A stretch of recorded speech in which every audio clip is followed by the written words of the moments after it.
We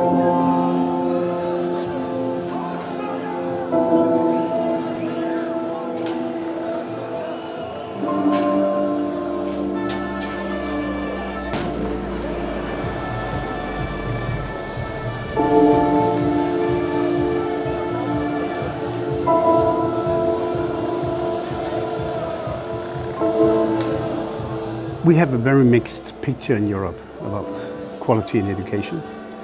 We have been trying to look into 5 countries: Ireland, Spain, Portugal, Italy and Greece. These are not representative. It doesn't give a representative picture of the situation, but these are the more, I would say, extreme, and we could combine them with some of the Eastern European countries as well. And I think these countries represent an extreme in the way that you have seen very big cutbacks in these countries due to the crisis. Που γεννήθηκα από το 1965, η ΟΛΜΕ, αυτή εδώ η οργάνωση και άλλες οργανώσεις λέγανε να αυξηθούν οι δαπάνες για την εκπαίδευση. Και μάλιστα το 1965 το αίτημα ήταν οι δαπάνες να πάνε στο 15% του προϋπολογισμού. Σήμερα βρισκόμαστε κάτω από το 7% του προϋπολογισμού. Δηλαδή μετά από περίπου 60 χρόνια μετά βρισκόμαστε ούτε στα μισά.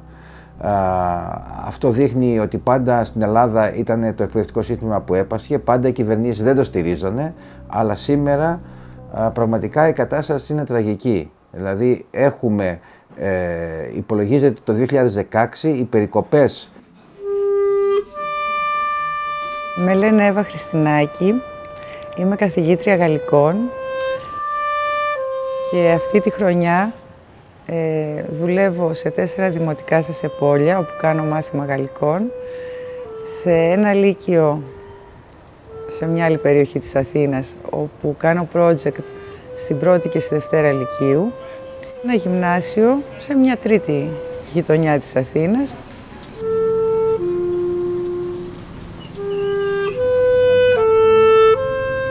Είναι γεγονός ότι η κατάσταση στην Ελλάδα, η γενικότερη κατάσταση που βιώνουμε είναι άσχημη.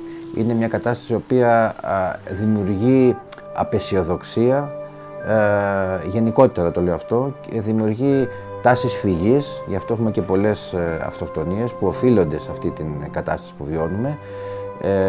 Και επίσης έχουμε μεγάλο αριθμό εκπαιδευτικών που απογοητεύονται από αυτή την κατάσταση, γιατί ακόμα και αυτοί που προσπαθούν να βελτιώσουν την κατάσταση, να είναι καλύτερο, ουσιαστικά ακυρώνονται καθημερινά οι προσπάθειές τους.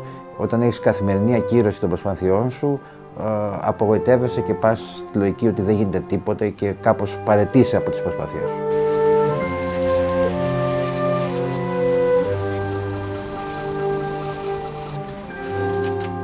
Το δυσκολότερο δεν είναι τόσο η μετακίνηση, που περνάω πάρα πολλή ώρα στις μετακινήσεις. Συγκεκριμένα κάθε Τετάρτη από τα 2 πρώτα δημοτικά για να πάω στο γυμνάσιο χρησιμοποιώ και ταξί που κοστίζει. Το πιο δύσκολο είναι αυτό ότι έχω παιδάκια 10-11 χρονών, έχω και παιδιά που είναι 16-17 και αυτό την ίδια μέρα.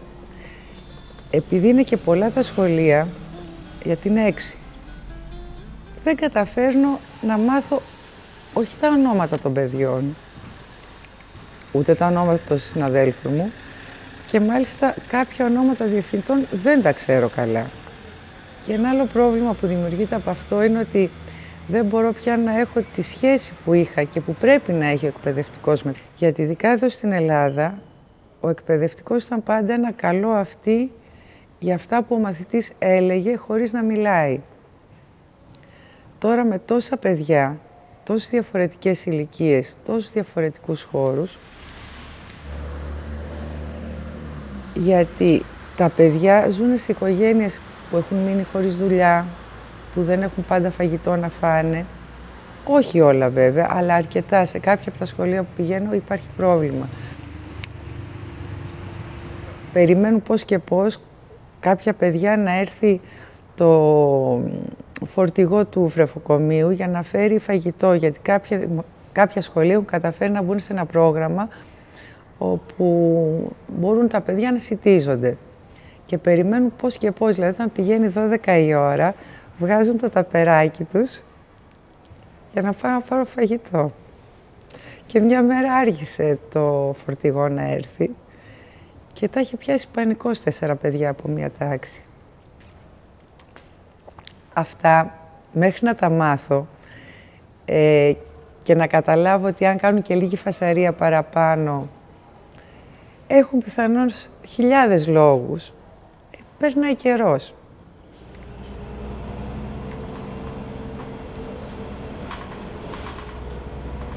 Οπωσδήποτε ένας καθηγητής που πηγαίνει σε 5, 6 και 7 σχολεία, άκουσα αυτές τις μέρες, ουσιαστικά δεν γνωρίζει ούτε τα ονόματα των μαθητών του. Τι να μιλήσουμε εδώ για ποιοτική εκπαίδευση, όταν δεν ξέρεις τα ονόματα των μαθητών σου. Γιατί στο σχολείο δεν είναι μόνο αυτά που διδάσεις και αυτά που μεταδίδεις, αλλά είναι ότι πρέπει να συμμετέχεις σε αυτό που λέμε σχολική ζωή. Οι σχέσεις των ανθρώπων στο σχολείο είναι πολύ σημαντικές. Μια πολιτική λοιπόν η οποία επηρεάζει με αρνητικό τρόπο τις σχέσεις των ανθρώπων είναι μια κακή πολιτική για το μέλλον αυτής της χώρας. Τα απογεύματα της Δευτέρας και το πρωί του Σαββάτου αναλαμβάνω να ανοίξω ένα από τα σχολεία της περιοχής μου για να γίνουν μαθήματα αλληλεγγύης, όπου συνάδελφοι, κυρίως συνταξιούχοι, παραδίδουν μαθήματα μαθηματικών, νέων, αρχαίων, φυσικής. Υπάρχουν και εν ενεργεία βέβαια συνάδελφοι που κάνουν αυτά τα μαθήματα. Εγώ αναλαμβάνω την πολύ πρακτική δουλειά με τις απουσίες, να ανοίγω τα φώτα, να κλείνω 35 πόρτες, αυτά. Θα τις κάνουμε, ό,τι έγινε. Εντάξει, παιδιά. Ποια είναι? Ονομάζομαι Τατάγιος Γεώργιος. Έχω πάρει σύνταξη από το 2006. Έχω δουλέψει 36 χρόνια στην εκπαίδευση και 10 χρόνια πιο πριν σε φροντιστήρια. Εδώ όταν μου πρότειναν να κάνω στα παιδιά μάθημα αλληλεγγύης, αμέσως χωρίς να το σκεφτώ δέχτηκα, γιατί πιστεύω το ότι αυτή την κρίση όλοι εμείς οι ίδιοι τη δημιουργήσαμε και τα παιδιά μας δεν φταίνε. Το θέλαμε και δεν έχει σβήσει η φλόγα του να διδάσκουμε ακόμα στα παιδιά. Η χειρότερη κρίση αυτή. Δεν υπάρχει τίποτα προηγούμενο. Μετά από τόσα χρόνια που νομίζω ότι κάτι προσφέραμε, νιώθω μια φοβερή απογοήτευση. Άρα, παιδιά, δεν είναι λιγότερα τρίγωνα αυτά. Είναι ότι οι μαθητές του Λυκείου βρίσκονται στην χειρότερη κατάσταση που θα μπορούσαν να βρίσκονται άνθρωποι και μέσα στην ένταση που υπάρχει για να μπορέσουν να σπουδάσουν και μέσα στην ανασφάλεια που υπάρχει για να μπορέσουμε να ζήσουμε σαν οικογένεια και δεν έχουν καμία ελπίδα. Δεν έχουν καμία ελπίδα για το τι μαθαίνουν, δεν έχουν καμία ελπίδα για το τι θα γίνουν αν σπουδάσουν κάτι και αν μπορέσουν να ζήσουν. Δεν υπάρχει επαγγελματική προοπτική δηλαδή και επιπλέον βιώνουν όλη αυτή την κατάσταση των οικογενειών που οι γονείς μένουν χωρίς δουλειά. Πολλά σπίτια βγαίνουν σε πληστηριασμό για να κατασχεθούν και πολλές φορές υπάρχουν οικογένειες που δεν έχουν να φάνε. Αυτή είναι η κατάσταση που βιώνουν τα παιδιά μας και γι' αυτό αρκετά αναγκάζονται να εγκαταλείψουν και το σχολείο. Ειδικά φέτος, μετά από τις διαθεσιμότητες κάποιων συναδέλφων μας και από το 2ωρο το επιπλέον που μας έβαλαν, βρέθηκαν πάρα πολλοί συνάδελφοι δουλειά, χωρίς ώρες. Φοβόμαστε ότι θα συνεχίσει και κανείς δεν είναι σίγουρος ότι θα δουλεύει και του χρόνου. Εγώ με 17 χρόνια στο δημόσιο σχολείο, 2 φορές έμεινα χωρίς καθόλου ώρες. Ήταν η ίδια στενοχώρια όπως όταν έχασα τη μητέρα μου. Γιατί αν χάσω τη δουλειά μου, δεν έχω τίποτα και ζω μόνη μου, το παιδί μου και τον εαυτό μου βέβαια για να μπορώ να ζω το παιδί μου. Επειδή ο γιος μου του χρόνου θα ξεκινήσει το Λύκειο, προβληματίζουμε πάρα πολύ για το σε ποιο Λύκειο θα πάει, Θα σου πω, θα πάει σε Λύκειο και με το καινούριο Λύκειο τα παιδιά θα δίνουν ένα είδος πανελληνίων εξετάσεων από την πρώτη Λυκείου για όλα τα μαθήματα. Αν στο σχολείο του γιού μου ο χημικός πάει τον Δεκέμβριο, τι να κάνει ο χημικός? Στο Λύκειο που είμαι, ο χημικός ήρθε όντως στις 10 Δεκεμβρίου. Αυτό το σχολείο που λένε ότι έχουμε πολλούς καθηγητές, τελικά ποιοι είναι οι πολλοί καθηγητές? Στην τηλεόραση το Σαββατοκύριακο, σε σχολεία, σε λύκεια νησιών, περιμένουν ακόμα καθηγητές για το Λύκειο που δίνουν πανελλήνιες εξετάσεις. Αυτά τα παιδιά τι θα κάνουνε? Ο γιος μου, δηλαδή, εγώ δεν μπορώ να του κάνω φροντιστήριο. Αν λειτουργούν αυτά τα τμήματα και μπορέσουμε να τα ξεκινήσουμε από το Σεπτέμβριο, ίσως. Αλλιώς, δηλαδή, θα είναι χαμένος από χέρι. Και όχι μόνο ο γιος μου, και η πλειονότητα των Ελλήνων μαθητών.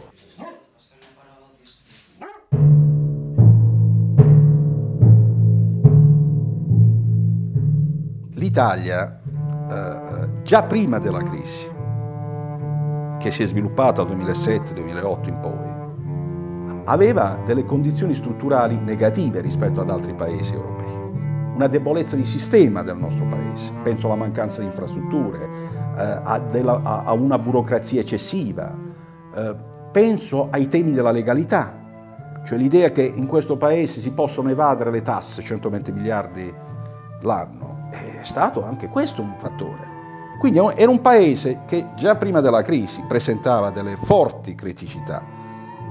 Benvenuti all'Istituto Comprensivo Paolo Stefanelli, questa è la sede Amici di Meglio. Venite, vi illustro un po' la situazione qui della scuola. Prego. In Italia le scuole statali, o meglio gli edifici che accolgono gli alunni delle scuole statali di ogni ordine e grado, quindi dalla materna fino alla secondaria superiore, sono circa 40.000. Sono però edifici particolari, cioè nel senso che non sono tutti edifici, diciamo, di derivazione nella loro progettazione come se fossero scuole, ma sono edifici anche riadattati, fortemente riadattati. Questo ha significato la necessità di, come dire, monitorare complessivamente il numero degli edifici e vedere se era possibile o non era possibile mettere a norma gli stessi. Ecco, questo è l'ingresso. Vi faccio vedere i locali della scuola. Ecco, come potete vedere, ci sono un po' di problemi qui col pavimento. Quali sono i rischi che abbiamo nelle nostre scuole? Il primo fattore è quello strutturale, ossia la struttura dell'edificio. L'edificio, per essere a norma, deve avere alcune caratteristiche ben precise, ovvero deve avere gli spazi idonei innanzitutto all'interno e poi debbono essere prese delle misure che riguardano appunto la sicurezza di chi ci opera. Tra l'altro va anche ricordato che prima del 1974 l'edilizia italiana presentava alcune caratteristiche particolari e in modo particolare la presenza dell'amianto. L'amianto deve essere trattato in un certo modo perché altrimenti si rischia che le fibre che possono uscire non possono determinare appunto malattie, in modo particolare tumorali ai polmoni. E il problema è perché ci sono parti di amianto qui nelle mattonelle, diciamo, ci sono fuoriuscite di amianto che il Comune sta facendo riparare. Si attende, non so se i tempi quali sono, il pavimento, il rifacimento di tutto il pavimento.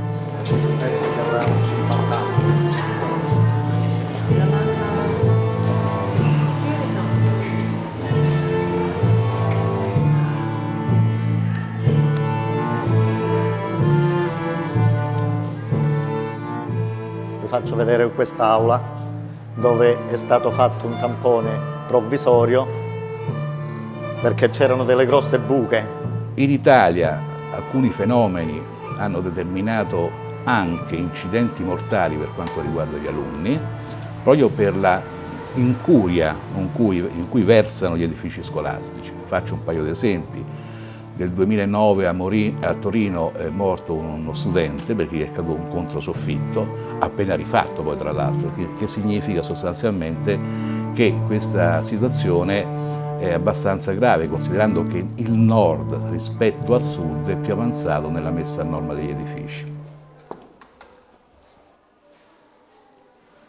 Ecco, qui potete notare, diciamo, delle mattonelle sostitutive .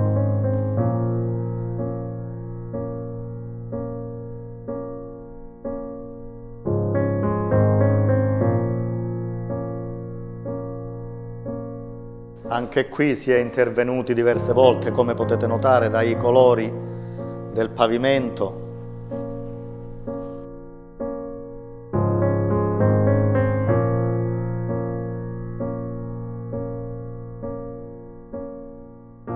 Spesso si lamentano i genitori, infatti si è arrivati a questo punto per fare questi lavori tampone, perché i genitori si continuano sempre a lamentare che i ragazzini vanno a finire anche dentro, non solo la questione amianto, ma anche per la sicurezza dei ragazzini che vanno a finire con le sedie nelle buche.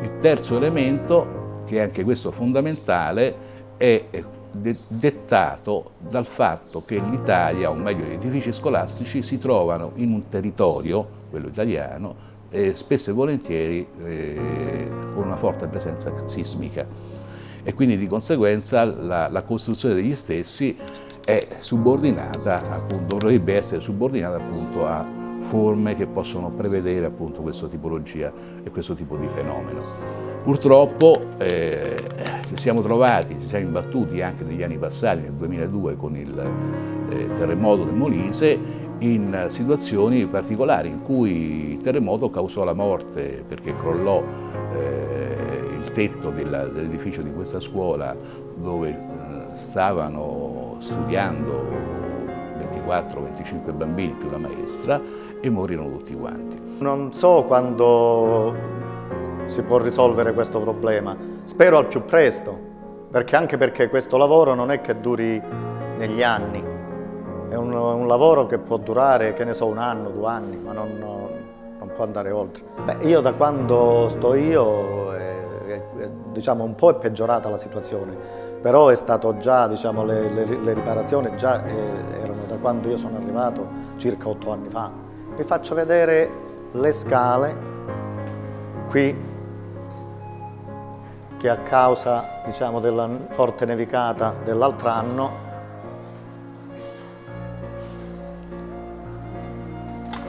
questo, diciamo, è anche un po' pericolante per il fattore che si arrugginiscono anche i ferri della struttura. Gli studenti che possono stare in pericolo?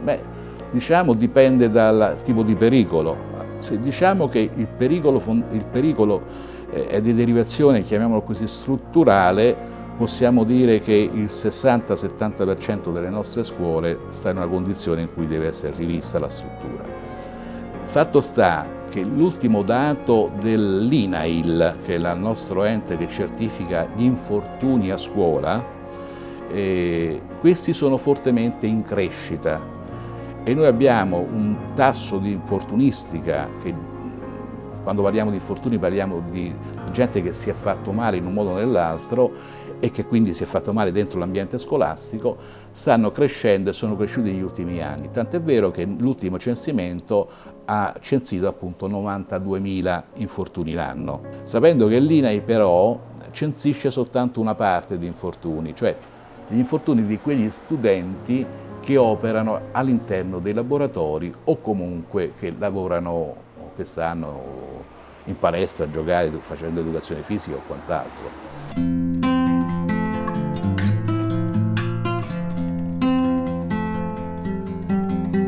È una scala d'emergenza questa. È stato messo in sicurezza, diciamo, però purtroppo non si trovano i fondi per il rifacimento di questo intonaco. Può essere di sicurezza anche perché può venire giù altro intonaco. I governi che si sono succeduti hanno fatto ben poco e che ha fatto dell'edilizia scolastica la necessità di un'emergenza nazionale. Noi lo diciamo da qualche anno, diciamo, da quel lontano 2002.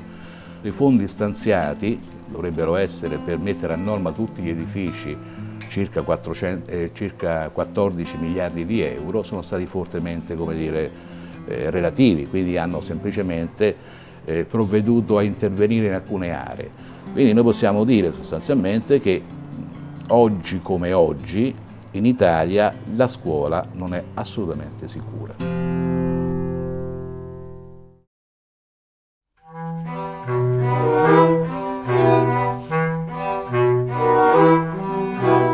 È la culla della cultura europea, cioè paesi come l'Italia, la Grecia, per l'arte, la cultura, la musica, sono stati sostanzialmente all'avanguardia.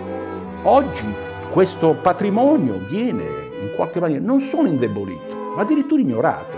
Basta pensare ad esempio che se noi guardiamo ad esempio l'Italia, le università italiane attraggono pochi alunni dall'estero. Gli unici che riescono ad attrarre sono i conservatori e le accademie, ma se noi guardiamo lo stato dei conservatori e delle accademie, pensate ai nostri grandi musicisti, no? Abbiamo una situazione ormai di disfacimento anche di settori che possono. Quindi in realtà la stessa cosa è avvenuta in Grecia, no?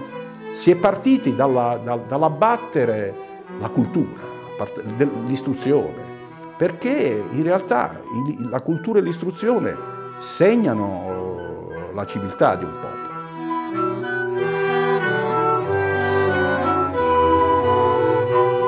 La civiltà ha un senso se c'è uguaglianza, non ha più senso la civiltà se c'è disuguaglianza. Però la disuguaglianza non è solo un fatto economico. Ad esempio l'accesso al sapere oggi è fonte di inclusione e di esclusione sociale, di uguaglianza o disuguaglianza. E quindi garantire a tutti l'accesso al sapere è un grande fattore di uguaglianza. Senza una società più giusta non c'è prospettiva per un sistema di educazione e istruzione, ma l'educazione e l'istruzione serve anche a creare una società più giusta.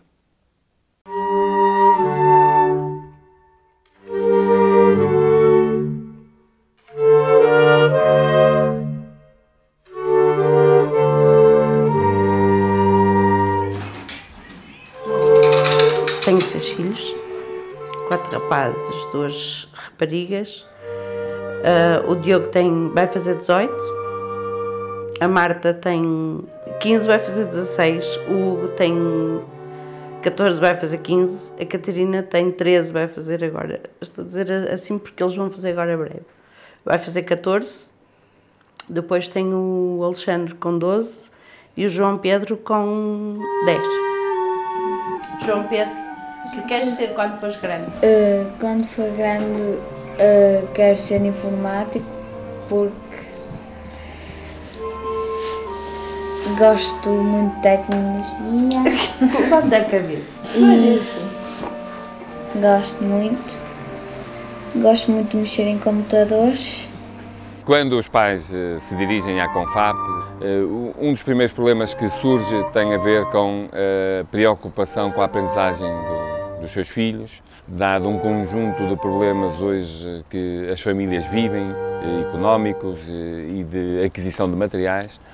E, portanto, há aqui alguma angústia na vivência da própria escola que os preocupa.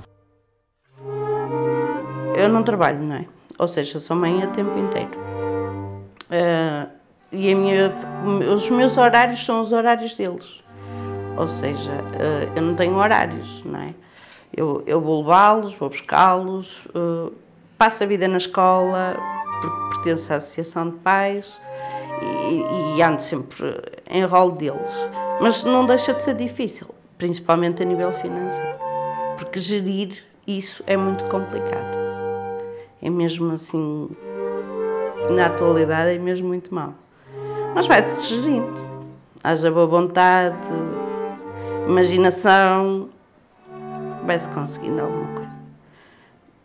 Quero ser médica porque gosto muito de medicina e não gosto de estudar. Pois, mas para ser médica tem que se estudar. Para mim, estudar, sei lá, não dá em nada. Outra preocupação que os pais têm tem a ver com o suporte financeiro ao que é necessário na educação.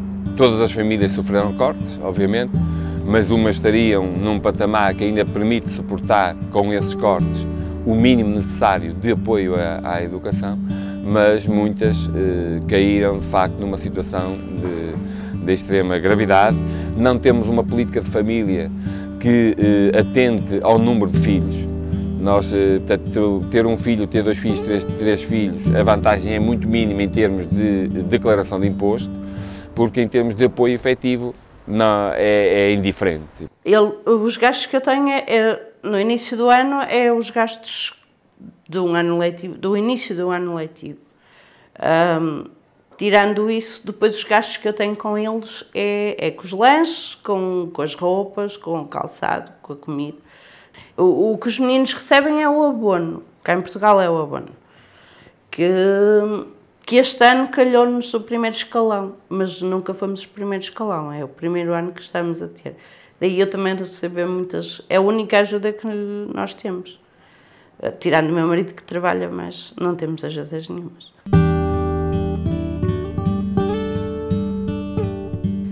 O que queres ser quando fores grande? Polícia. Porquê? Porque gosto de armas e gosto de jogos de tiros. E sou bom em jogar jogos de tiros. Gosto mais de EV e ET e não gosto é de português, é uma seca. E inglês também. E o resto gostas? Sim. Porquê é que gostas de EV e de ET? Porque é desenho, eu sou bom a desenhar. Claro. E de ET? Também é desenho, eu gosto de desenhar. Vai-se esticando daqui, vai-se esticando dali, vai dando. Como eu costumo dizer sempre, há sempre alguém pior do que nós. E o meu marido faz muitos esforços para que realmente não falte e eu habituei os miúdos de uma forma a comerem tudo, a variar, não serem muito... Então, e depois também tenho uma imaginação, volta e meia faço umas comidas assim. E vai esticando, mas não quer dizer que chegue sempre, não é? Mas nas escolas, quem está presente nas escolas sente que há muitos miúdos que só vão para a escola para comer. Isso é muito mau. Estudar é a prioridade máxima. E primeiro porque está na lei. Até o 12º ano eles não podem sair. E depois porque acho que eu não tenho estudos. E como não tenho estudos, quero que os meus filhos tenham. Isso nunca me impossibilitou de trabalhar, porque eu até ao 3º filho trabalhei. E desenrasquei-me sempre muito bem e não tive qualquer tipo de problemas, mas eram outros tempos. E os tempos que os meus filhos vão apanhar, eles não vão ter trabalho. Ou seja, se não tiverem estudos, se deixarem ficar para trás, vai ser... Olha, eu acho que vai ser mau, muito mau. E a mim preocupa-me imenso é se eles têm mesmo muita vontade de estudar e eu vou ter que cortar as rédeas, não é? As bases. Porque na atualidade eu não tenho dinheiro, se um dos meus filhos fosse para a faculdade, para lhes pagar os estudos neste momento. Porque não tinha, porque as propinas são muito caras. Não sei o que é que me espera para o 10º ano, que é para onde eles vão. Porque também já pagam propinas. Eu levo o barco um bocadinho, vamos esperar e vamos ver. Eu sei que não é muito correto, não é? Pensar assim para o futuro. A prioridade é eles estudarem o máximo. E não quero cortar bases. Mas eu tenho que... É muito mau ter que escolher. Eu sei que estou a mudar de assunto, mas é muito mau, numa família como a minha, ter que escolher. Gostava de seguir a psicologia, acabar por ser psicóloga, a poder ajudar os outros e fazer com que as pessoas se sintam melhor. E sim. Porquê? Podes falar. Pode ser verdadeiro. Também devido ao problema que o meu irmão tem, senti-me um bocado com esperanças e antes poder ajudar os outros com o problema que também o meu irmão tem e assim, coisas. há famílias, nomeadamente as famílias numerosas, que estão de facto com problemas, prescindem de imensas coisas básicas, não podem dar o apoio, desse apoio que falava relativamente ao estudo, salas de extra-escola, que muitas famílias tinham os meninos para poder apoiar. Portanto, as próprias escolas foram também, de alguma forma, adaptando o seu trabalho e permitindo algumas aulas de apoio. E, portanto, há de facto aqui uma enorme dificuldade. Sabe que eu tenho 6 filhos por opção. 4 era por opção, 2 porque vieram. Mas eu nunca pensei que um dia tinha que escolher. Isso é muito mau, ter que escolher por um. Entre dar uma coisa... É muito mau.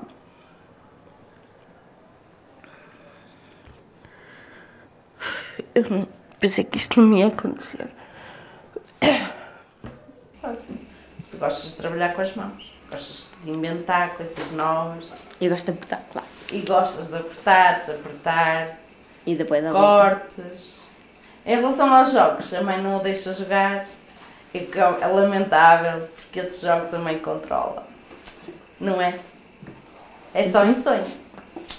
Pois, porque a mãe não deixa jogar esse tipo de jogos. Mas devias deixar. Pois, mas não pode ser. Como devem calcular o Miguel, pronto, como tem síndrome da Asperger, há coisas que a gente tem que filtrar. Nós temos que filtrar, porque tem vezes que ele divaga um bocadinho, a imaginação dele é muito fértil e pronto. Mas na realidade eu acho que ele não quer ser polícia, ele quer é ser bombeiro. Agora é que diz que é polícia, mas ele sempre falou no ser bombeiro. E você, claro. Claro, tens que estudar. Estamos a falar entre dar terapias da fala, terapias de educação, ou tirar, porque não podíamos prejudicar mais os outros. Isso é mau. Mas há coisas que em Portugal estão muito, muito, muito maus. E os meninos do ensino especial muito maus estão. E quando eu digo entre escolher, o que eu quero dizer é que, imagino, tenho 2 no 9º, seguem sempre até ao 12º. E eu só vou ter dinheiro para a faculdade de 1. O que é que eu faço? Percebe? É a mesma coisa que tive que optar por tirar o Miguel das terapias, porque já estava a acabar por atingir os outros meninos. E quando a gente tem que optar por escolher, é mau, é isso que eu queria dizer. E isso já me passou muitas vezes pela cabeça. Eles estão a chegar numa fase em que quase todos vão andar na faculdade, porque eles têm idades muito próximas. Provavelmente não vamos ter dinheiro para... Não é provavelmente, não vamos ter dinheiro para tal. Porque eu não tenho nenhum pé de meia, não consigo poupar. Como deve calcular, não é fácil poupar. Nem consegui pôr nenhum de parte, por exemplo. Também já tive uma conta poupança reforma e acabei por ter que ir buscar porque era preciso, não é? Atualmente não tenho nenhuma. A nossa ideia era sempre pôr dinheiro de parte para a altura que eles iam estudar e isso nós não conseguimos. Nunca. Em relação a conseguir, sempre tive um material. A minha mãe sempre, apesar da crise, sempre, à volta, sempre conseguiu dar-nos o que foi preciso. Também na escola temos possibilidade de ir a visitas de estudo ou assim. Vamos, mas quando é o final, para ser final, costuma ser um bocado caro, exagerado, e como somos 2 no 9º ano, é sim um bocado complicado pagar para os 2.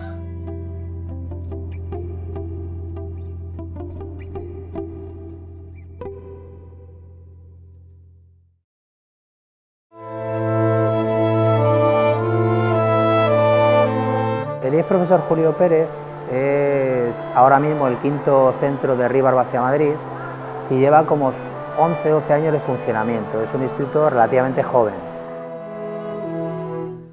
Es un centro muy vivo, muy colorido, con espacios muy grandes, muy abiertos y casi está en consonancia con su proyecto educativo, ¿no? Es un proyecto educativo muy abierto, muy participativo, contamos mucho con los alumnos, con los padres, con el ayuntamiento. En el tema de la educación mucho depende del voluntariado del profesorado, mucho. Con este centro continuamos con un nivel de voluntariado dentro del profesorado muy grande, ¿no? Yo creo que debido un poco también al ambiente educativo, porque puede trabajar con libertad, sin presión y donde se le tiene en cuenta para cantidad de cosas que se hacen.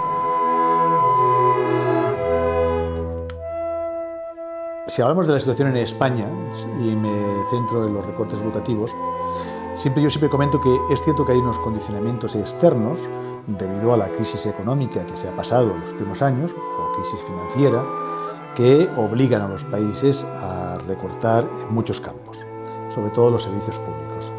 Pero también con los recortes va acompañado una determinada opción política, y en este caso creo que la española es interesante analizar, ¿no? Las políticas educativas del Gobierno de España, sobre todo desde el año 2010, y de los gobiernos de las comunidades autónomas también desde el año 2009-2010, según qué gobiernos, se han orientado a recortar los recursos de los que dispone el sistema educativo. Como consecuencia de esos recortes, entre el 2010 y el 2014, el presupuesto educativo ha caído más del 30%, ha caído en torno al 31%. Hemos perdido en el último año y medio más de 32.000 profesores en la enseñanza pública no universitaria y más de 4.600 profesores en las universidades públicas. Los efectos sobre el sistema educativo están siendo devastadores. Se está produciendo una pérdida de calidad y sobre todo también una quiebra en la equidad. Es decir, todos aquellos recursos que el sistema educativo ponía a disposición de los alumnos que están en situación de desventaja social, de los alumnos que necesitan medidas de apoyo educativo, se volatilizan como consecuencia de los recortes. Por lo tanto, hoy tenemos un sistema educativo que no es capaz de garantizar los mismos estándares de calidad que antes y sobre todo que vincula los resultados escolares de forma muy clara al sesgo social, porque la equidad, es decir, el tratamiento diferente a los diferentes alumnos para que todos progresen en el sistema educativo, pues la equidad se ha ido por el sumidero con los recortes.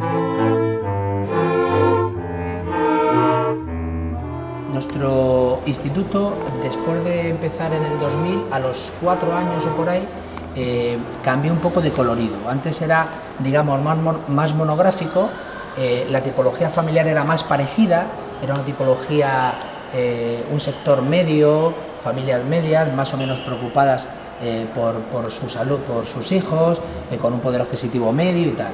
Entonces vino asumimos un grupo de gente que cambió un poco esa tipología, ¿no? El cambiar el alumno nos obligó a nosotros a intentar ver de qué forma podíamos aprovechar esa diversidad para riqueza del centro y que no fuera una dificultad en sí misma, ¿no? Se intenta personalizar un poco el tema de la educación y atender esas desigualdades que pueda haber. Los recortes han supuesto un punto y final, ¿no?, en la educación pública entendida como herramienta de ascenso social, sobre todo para las clases más desfavorecidas de este país. Nosotros estamos intentando por todos los medios que se mantenga esta calidad junto con el profesorado. El profesorado me consta que está muy implicado en estos momentos más que nunca en defensa de la escuela pública y además está haciendo un esfuerzo sobrehumano porque tiene que dar clase a más chicos, tiene que dedicarle más horas, tiene que hacer tutorías en horas en las que ya no debería ni tan siquiera en muchos casos estar en el colegio. Es decir, en la mayoría de los casos el profesorado está teniendo un comportamiento ejemplar en este aspecto, ¿no? Hasta hace poco en España la red pública de educación era magnífica, era universal y de repente han decidido que ese no es el modelo y han optado porque hay dos redes, una pública y una que ellos llaman privada concertada, ¿no? Una red privada.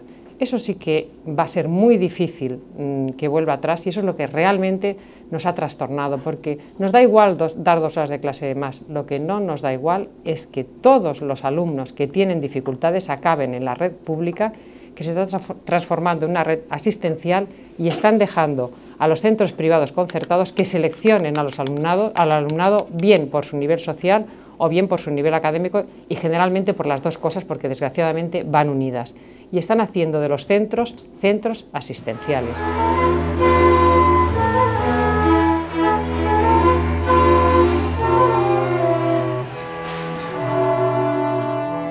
una de las cosas que me preocupa es el tema de que quieren poner los institutos, el sistema educativo en el mercado. Un centro educativo es como una empresa y tiene que dar beneficios y tiene que cumplir objetivos. Esa parte no me parece mal, pero yo creo que no se contempla, primero, que no trabajamos con muebles ni con filtro de aceite, sino que trabajamos a nivel educativo con personas concretas y que eso se escapa, nuestro producto es un adolescente y eso se escapa muchas veces de un producto manufacturado, ¿no? Y segundo, que se quieren cumplir objetivos cuando hay cosas que no se están atajando. Hemos hablado de la ratio de alumnos, hemos hablado de la carga del profesorado, hemos hablado de apoyos por parte para la atención a la diversidad, hemos hablado de distintos aspectos, hemos hablado de becas de alumnos, de distintos aspectos que no ayudan a que los objetivos se cumplan. Es decir, de alguna forma tenéis que cumplir unos objetivos, pero depende estrictamente de vosotros, porque si se requerís ayuda, la vais a tener relativamente. Y luego, vais a tener más ayuda si cumplís objetivos, con lo cual entramos en un círculo muy vicioso. Es decir, yo creo que se puede tender, no sé si pasará, a una especialización de los centros. Yo creo que en Madrid hay una brecha importante entre concertada y pública. No porque haya dos redes educativas, que pueda haberlo, personalmente puedo estar más o menos de acuerdo, pero sí que si tienes dos vías distintas de entrada del alumnado, los problemas se tienen que repartir y los que ahora mismo estamos conteniendo a toda la diversidad del alumno son los institutos públicos. Los recortes han sido austeros, ¿de acuerdo? Y después tenemos severos. La severidad en España ha sido selectiva y no selectiva. ¿Selectiva a qué se refiere? Que en principio no ha atacado a todos los servicios públicos, ha atacado predominantemente a salud y educación. Y además con una política neoconservadora o neoliberal. Son severos con las clases más bajas, son severos con las personas más desfavorecidas, son muy severos con la escuela pública. Por ejemplo, en la mayoría de autonomías ha reducido los presupuestos de la escuela pública, pero han aumentado los presupuestos de la escuela concertada privada. Esto indica un determinado modelo de severidad desigual. Luego hay otros aspectos como que la elección del alumnado va a ser cada vez más temprana, es decir, que la diversificación curricular o el acceso a la FP se adelanta en años. Es verdad que un alumno que tú ya le ves mal desde primero de la ESO, hay un porcentaje pequeño de gente que remonta y se incorpora a un nivel adecuado, ¿no? Pero lo que estamos haciendo, rebajando un poco el tema de la edad, es poner encima de la mesa el fracaso del sistema educativo. Es decir, como no puedes trabajar, o por lo menos los datos nos dan que no tira mucha gente para arriba, directamente, por ley, decimos que desde pequeños o desde más jóvenes ya se diversifique. Con lo cual ya no tienes que atender, sino que la propia línea educativa del alumno ya le va destinando un poco a sus objetivos, ¿no? Sí que es verdad que funciona mucho por la estadística, hay poca gente que sale para... pero aquí siempre lo decimos, si hay 3 personas que rescatas y tiras para adelante y tú creías que iban para abajo y al final logran hacer bachillerato, solo por esas 3 personas ha merecido la pena. La experiencia nos dice que los países que han apostado más por la cualificación de sus personas, Alemania está ahí, en el centro de Europa y no solo geográficamente, ha conseguido preservar el empleo de la gente más joven, por ejemplo, desde una apuesta por la formación, el modelo dual de formación-empleo ha sido clave para que, habiendo caído más la economía alemana que la española en el momento más agudo de la crisis económica, allí se haya destruido muchísimo menos empleo que en nuestro país. Europa necesita una transformación de su modelo económico y eso no se hace si no se apuesta por el conocimiento. Aquello que se decía en la estrategia de Lisboa, la sociedad más avanzada sobre la base del desarrollo del conocimiento, tiene que dejar de ser palabras y convertirse en hechos, en una apuesta decidida también por la educación.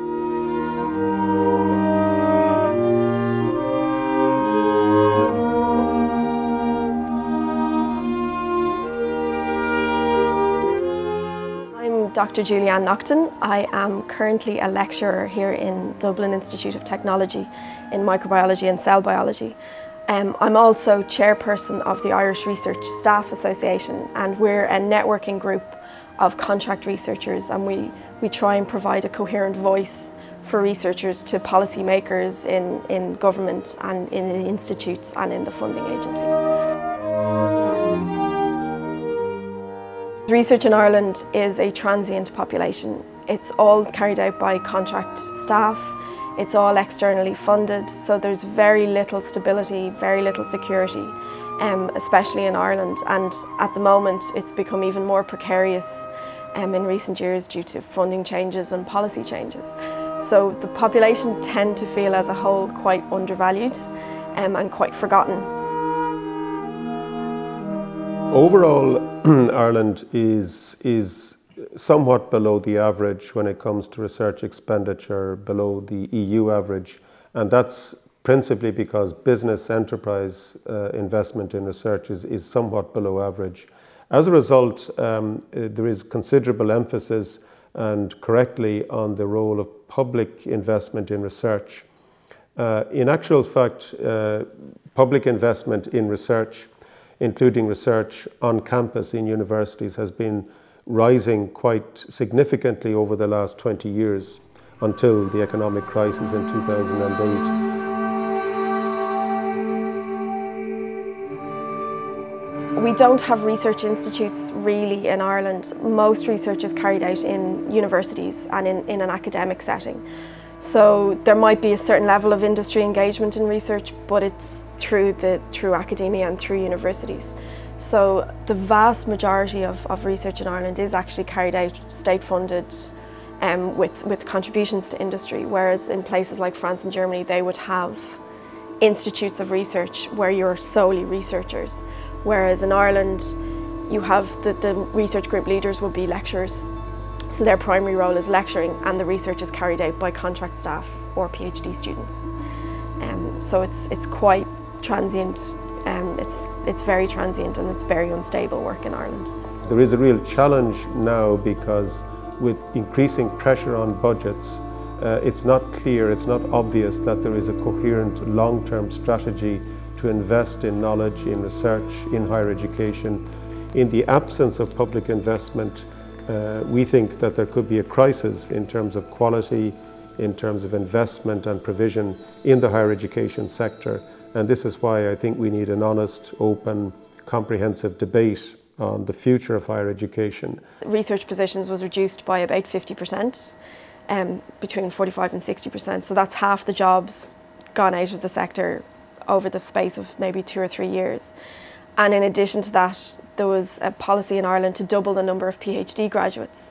So what we ended up having was a cut in funding, which reduced the number of positions, but an influx of new graduates into the market and into the job. So it just put pressure on research careers from all sides. Anecdotally, you know, I think of my graduating PhD class, there might have been 12, 14 of us, and 2 of us are still in Ireland. So we emigrate. The population is trained in Ireland, reaches a very high level, and then just leaves.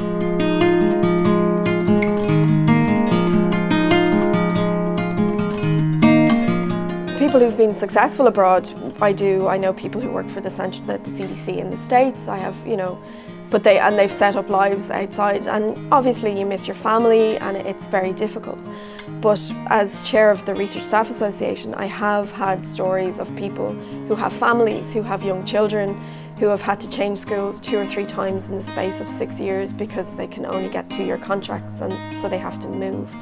It's very difficult when you reach a certain point in your life where you want to settle down. You know, you have a partner, you have a family, and because mobility is being enforced in a lot of research across Europe, that mobility is seen as the Holy Grail. It does mean that you can never settle down. So from a family life point of view, that's very difficult. We have a very strong tradition of emigration in Ireland, almost as an escape valve when the labour market has too much supply and too few jobs. And what we see increasingly here is larger numbers of well-educated persons, particularly higher education graduates in their early to mid-20s, emigrating to other countries, very often English-speaking countries.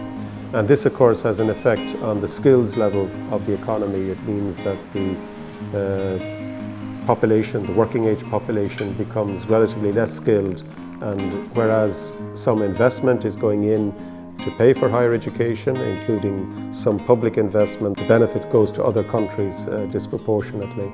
Ireland is a knowledge-based economy, and we have really focused on a highly educated workforce. Research and innovation is everything nowadays in most Western countries, where you're constantly trying to develop new products, you're constantly trying to develop better services, more efficient way of doing things. So from a purely economic point of view, there's an awful lot of product prospects that can be developed through research. But also just the skill set that researchers develop, which is problem solving, which is what we are. We come across a problem, you think of the most rational way of solving it, and then you do it.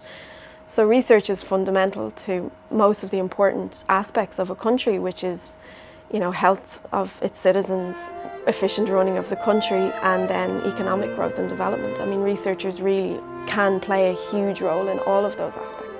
We see education as a public good with important effects both socially and economically. And it's important, therefore, for society to invest in education and not just to see it as a private good which individuals use to earn more income or to get jobs. Clearly, it does have individual benefits, and these are significant. But the weight of the research evidence is that the social macroeconomic impact of higher education is significant over time. Therefore, it's a good investment for government, for societies.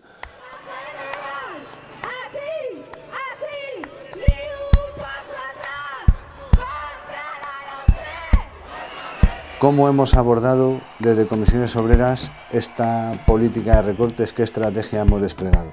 Pues hemos desplegado una estrategia de contestación y de confrontación que tiene varios hitos. En primer lugar, hemos promovido las plataformas sociales unitarias, donde estamos junto con los estudiantes, junto con otros sindicatos de profesores y junto con los padres y madres. En la plataforma por la escuela pública hemos promovido esas alianzas sociales, y desde esas alianzas sociales unitarias hemos movilizado al conjunto de la comunidad educativa y al conjunto de la sociedad de este país. La movilización social ha sido un leitmotiv, uno de los elementos centrales de la estrategia.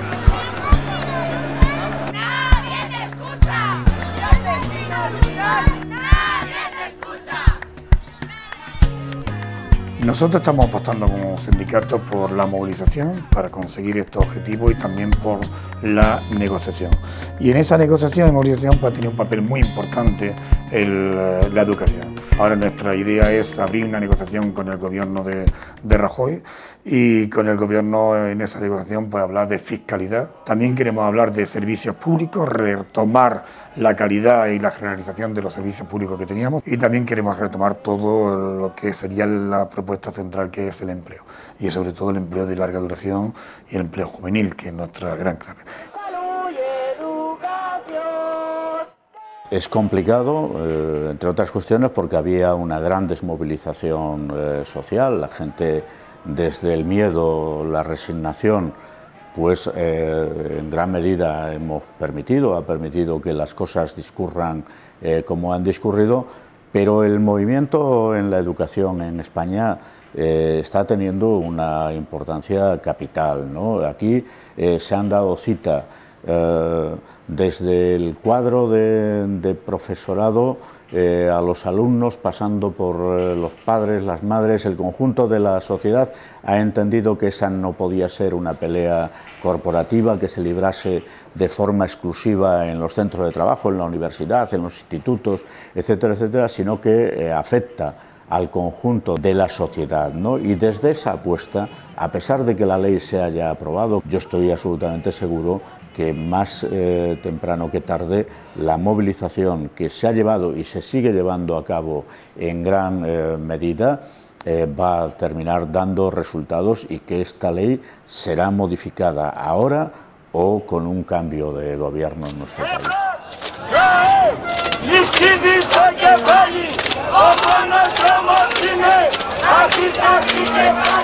Είναι γεγονός ότι αυτά τα 3 χρόνια της κρίσης και των πολιτικών αυτών έχουμε δώσει πολύ μεγάλες μάχες εδώ στην Ελλάδα, όπως και σε άλλες χώρες, δυναμικές, απεργίες μεγάλες, διαδηλώσεις μεγάλες.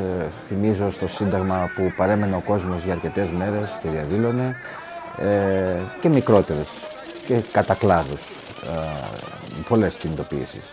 Είναι γεγονός ότι, όπως είπα και πριν, ότι για να αλλάξουν κάποια πράγματα, ακόμα και επιμέρους ζητήματα, ας πούμε στην εκπαίδευση, πρέπει να ανατραπεί αυτή η πολιτική.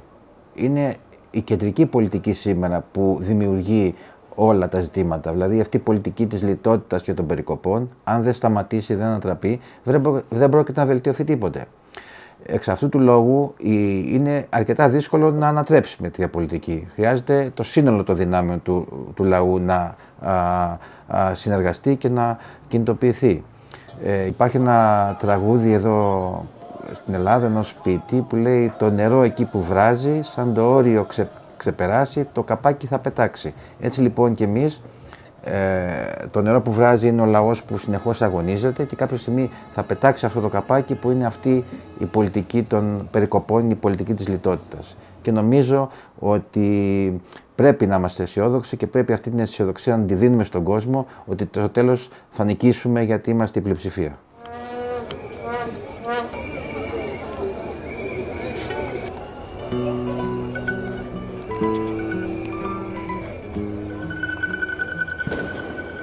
Tem sido muito difícil, sem dúvida, conjugar continuar a defendermos os direitos daqueles que representamos, direitos que foram conquistados ao longo de 40 anos de democracia, como também trabalhar com os professores no sentido de os apoiar na sua forma de estar e no continuarem a ser ótimos profissionais. Temos dirigentes que diariamente percorrem as escolas no sentido de darem apoio aos sócios do sindicato, neste caso, no sentido de os ajudar a eles não se desmotivarem e não caírem numa tentação de que nada mais vale a pena, porque nós entendemos, e eu digo-lhe que a pior palavra, e é aquela que não pode existir no vocabulário de um sindicato, é a palavra derrota.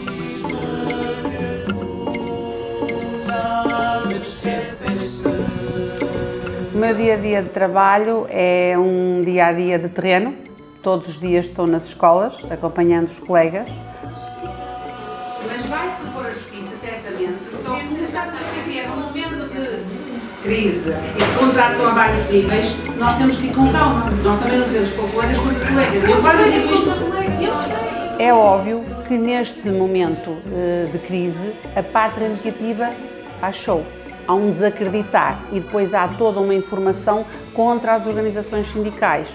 Sindicalismo, porque o sindicalismo é cooperativista, é solidário e numa altura de crise em que não há lugar para todos no mercado de trabalho, há um bocado de desrespeito por isto, não há um coletivo, cada um que se vire, cada um que se resolva. O sindicato tem que contrariar isto, tem que explicar às pessoas que no coletivo elas estão mais fortes. Não há lugar para todos, mas se calhar se reorganizarmos podemos criar aqui mecanismos de sustentabilidade e não excluir-nos uns aos outros. Nós temos que arranjar aqui uma atitude de aproximação uns com os outros, não uns contra os outros. Porque isso já faz a tutela, o Ministério da Educação, não é? Digamos, as entidades patronais, aos seus representantes e também a própria informação. Gerar polémica, agressividade uns contra os outros. Não, o sindicato tem que apaziguar, tem que ser de negociação, tem que ser de proposta. Ok, mudou, não pode ser ali o caminho, então vamos por ali, vamos tentar e vamos ver. Correu bem, ok, segue em frente. Não correu bem, vamos então por outro caminho. É evidente que neste momento e nesta época de crise, muitas vezes o nosso objetivo, mais do que ganhar novas conquistas, é impedir que o retrocesso seja muito grande e, portanto, tentar estancar o mais possível as reduções, as diminuições, estancar, diminuir, parar um pouco. Tivemos grandes lutas, greves, manifestações, que tiveram uma projeção muito grande, muito forte, que fizeram com que o Governo e a Troika tivessem retirado algumas medidas que tinham projetado, mas também utilizamos a nossa participação em sede de concertação social, nas mesas negociais, sempre que foi possível, também na negociação, apresentar propostas alternativas que evitassem males maiores.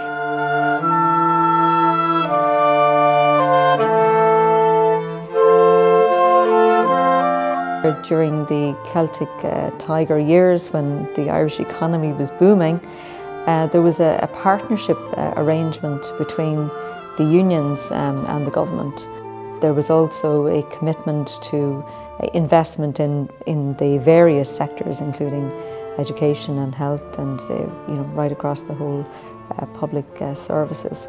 So that tradition was there. So even though that changed from 2008, 2009 onwards, the union still maintained that relationship with the various officials in the various government departments. I think the key to what we did over those number of years and what we are continuing to do was about strategy, and I think we were very fortunate in the early years that we did, as in public service unions generally, in which the teacher unions were represented, engage in a collective agreement with government. That was a vital part, I think, in putting stability for our members. It gave security, but there was enormous anxiety and fear, and the collective agreement brought back a degree of certainty, commitments from the government that there wouldn't be further pay cuts. There were productivity issues, there were reform issues, but I think at this point in time in Ireland, with very high unemployment and major financial difficulties in people's homes and private lives, having security of pay was an enormous benefit for people. And the second part of that, equally important in a country where unemployment was just spiralling out of control, was to keep a certainty of employment. So we secured, if you like, certainty around pay and certainty around employment, two vital parts of, I think, maintaining good status for teachers at that time.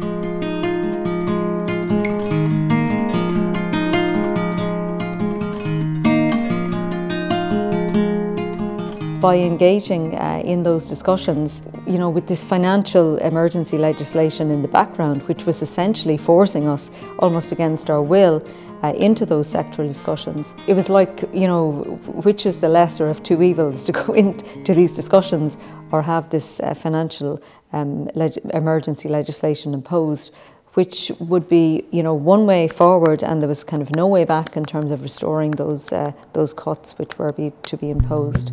The acceptance of the agreements ultimately by the trade union members across the public sector, I think people realised the options were not absolutely huge. I think government absolutely recognised that it has created some of the stability and that has contributed to the exit of the bailout. I think public service unions deserve huge credit for engaging in a very constructive fashion around the enormous difficulties.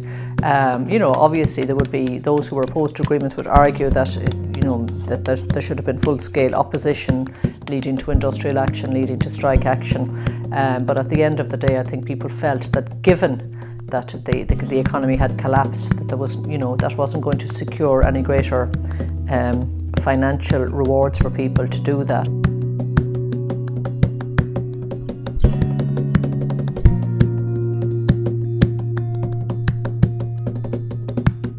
Now that we're beginning to pull out of the recession, a lot of the unions, including the teacher unions, are saying now is the time to look for improvements in conditions, in staffing levels, in salaries.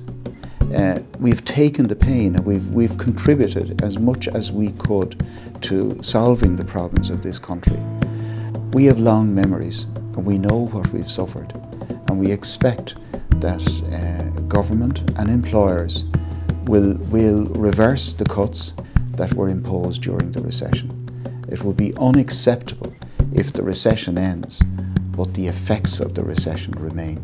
We won't accept it. Domani mattina alle 11:15. Noi intanto abbiamo cercato, come ho detto prima, di contrastare questi processi.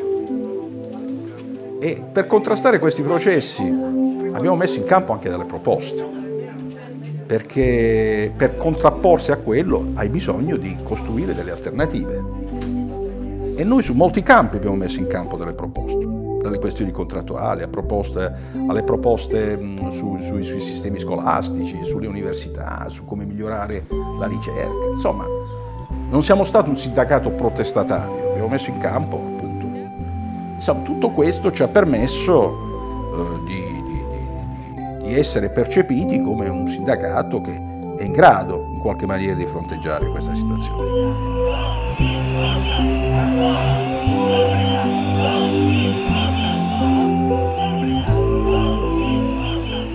Quindi abbiamo sviluppato un'opera sicuramente di resistenza, abbiamo fatto tante manifestazioni, tanti scioperi contro la Gelmini e poi contro il governo Monti e poi ancora nella fase Letta. La mia opinione è che oggi però questo non basta più, perché siamo di fronte anche ad una crisi evidente dei sindacati, che deriva dal fatto che i sindacati sono sempre meno rappresentativi rispetto ad una frammentazione e frantumazione del lavoro, anche nei nostri comparti. Perché nei nostri comparti, ad esempio, la precarietà è diventata un fattore strutturale, ma è diventato un fattore strutturale in tutti i settori. E precarietà significa ricattabilità delle persone, significa non avere più la sicurezza, non avere più la stabilità e con esso anche la funzione del sindacato si indebolisce. Quindi io penso che oggi riappropriarsi di una capacità di rappresentanza dell'intero mondo del lavoro ed anche nei nostri settori è un punto oggi fondamentale che richiede anche un'innovazione profonda del sindacato. Io penso che il sindacato debba mantenere la sua funzione confederale generale, cioè quella di tenere insieme gli interessi di coloro i quali rappresenti con gli interessi generali del Paese e avere sempre come orizzonte quello del cambiamento degli assetti produttivi, degli assetti sociali, dei poteri in un Paese. Se perdi questa dimensione e ti rinchiudi in una logica tutta settoriale, tutta professionale, secondo me non vai da nessuna parte, cioè sei destinato ad un inevitabile declino. Quindi io penso che anche per i sindacati, nel nostro Paese come in Europa, si pone un problema anche di rinnovamento, di cambiamento, di capacità anche di trasformazione anche rispetto a modalità con quale esercita la funzione del sindacato.